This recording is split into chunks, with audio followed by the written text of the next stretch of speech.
You're probably wondering, who is this Red Valley Gaming and why did he upload a review of an indie game that came out over a month ago? That's basically YouTube algorithm suicide. Well, I guess you can find out more by watching the following video. Enjoy! So, I've been quite a bit busy lately, which is why literally no videos came out at all on this channel. Runner 3 is a game that was requested by some viewers over on the Red Valley Gaming Discord server, which is why I decided to go and give it a shot. As it is quite an expensive indie game with a premium price of $30, it would actually be interesting to see what this game had to offer to justify that price tag. Alas, I didn't actually plan on making a video per se, but I ended up finding some things I wanted to talk about in this game. Therefore, I welcome you to Value Review, where we'll ask ourselves the question if Runner 3 is really worth its price.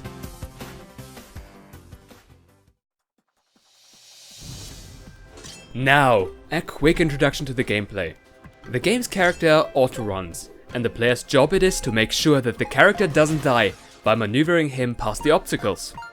The character is able to jump, double jump, slide, stomp, punch, and also dance. One mistake and you're out, having to replay the level from the start or from the checkpoint if you've hit it. This sounds overall quite simple, but there is quite a bit of depth within the controls. Holding the jump button down will let your character fall slower, for example, giving you a lot more control on the character's movement direction.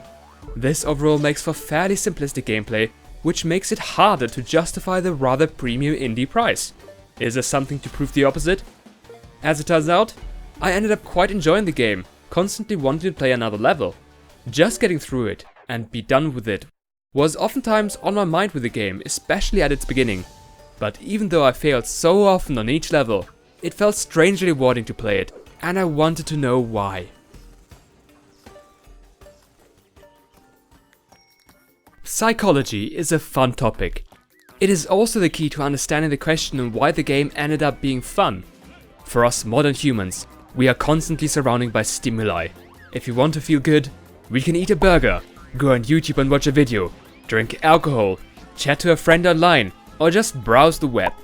All of these are quick, but also unnatural fixes that don't actually bring long-lasting joy. The real satisfaction comes with working hard on a difficult task and persevering through the end, which makes you feel accomplished. Precisely this feeling of accomplishment is what this game tries to get its player to have, and this is the key ingredient on making this game rewarding to play. Although I said that, good video games are actually required to provide a constant stream of fun to the player by continuous stimulus. Otherwise, they would be, simply put, not be fun, and also unable to compete with other media, which provides a quicker fix with even less effort required. This brings us to the question, how can one design a game that can both provide a constant stimulating stream of fun, but also let the player feel accomplished when playing and beating it? The answer is in how the game presents the key elements of its gameplay. This leads us into the audio-visual feedback of the game. If it is good, you usually don't notice it, but a lack of sufficient sound and art design will make a game appear dull. Not so much in this game.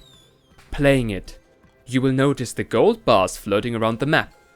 They can be a bit difficult to pick up at times, but doing so gives you a nice little short burst of stimulus.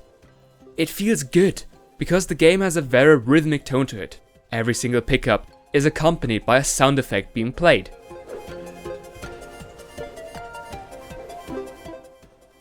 The sound effect fits the rhythm of the background music, whose beat also matches the periodic movement of the gold.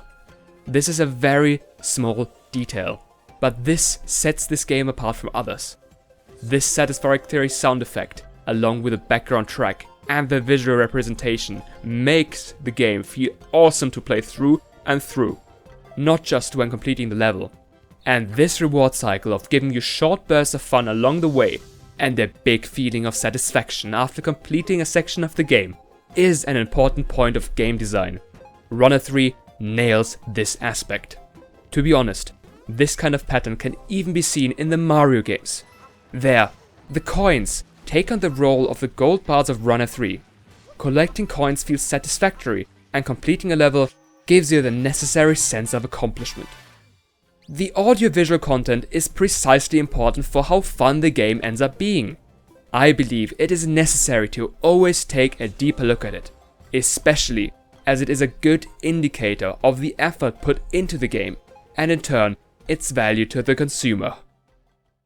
While the graphics of the game were fine for the most part, the Nintendo Switch version had frame drops below the 60 FPS in busy sections. Objection! Actually, that was when the game was first released. About a week ago the game was patched, and since then, the game runs buttery smooth as well on the Nintendo Switch. However, the graphics of the game can seem a bit dull in some places. For example, the grass in the earlier levels of the game. It is hard to blame the developers of this game though. For grass, it is hard to both make it look good and to make it run efficiently on computer hardware. For example, even Super Mario Odyssey used a simple texture for its grass in the Woodlands level, and it looked comparably worse to the rest of the game. I think we need a video on how to make grass look both good and run efficiently. You can look forward to a video on grass in your subscription boxes soon enough.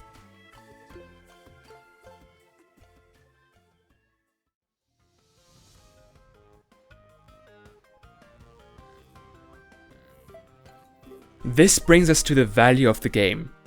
Does it offer enough to be worth the $30 price tag? If you're someone who just wants to get through the main game and be done with it, probably not. The main playthrough took me around 6 hours to complete, which brings me to $5 per hour. It's up to your standards to determine if that is worth it to you. On the other hand, the asking price isn't entirely unreasonable. Every single level has an alternate gem path. This additional challenge unlocks after beating the level for the first time. Then there are also hero quests, which you can pick up on alternate paths in some levels. Obtaining the quest, you can now search for additional collectibles in other levels, which further increases potential gameplay time. And of course, the game features 10 very difficult bonus levels in addition to the 30 of the main campaign. These will extend your gameplay time considerably if you're motivated enough to do them. Hey, cherry on top. Apparently, there is an additional retro game available at some point. Well, the game certainly advertises that a lot. Alas, the price of the game is probably fine if you intend to complete it to its fullest and get every single drop of gameplay out of it that there is. But the big question here is if you actually should pay for all the parts of the game if you only want to play the main story. $30 is a lot, and I think the price point actually ended up hurting the game.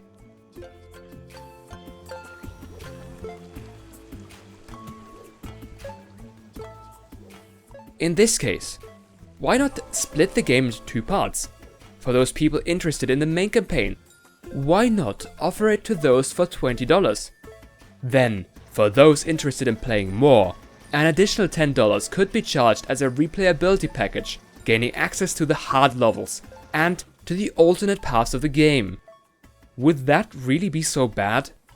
When price points are flexible, wouldn't we get a better deal and more choice out of this?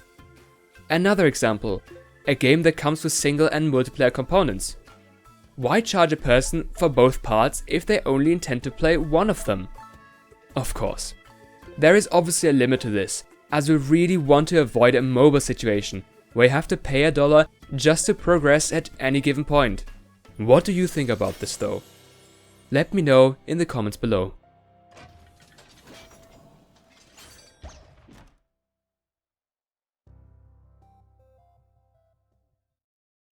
For me personally, I pre-ordered the game and thus got a 15% discount. This price point ended up being fine. I didn't fear it off. However, pre-ordering is something that you shouldn't really be doing though. And, in the word of a once great man by the name of Total Biscuit, never pre-order.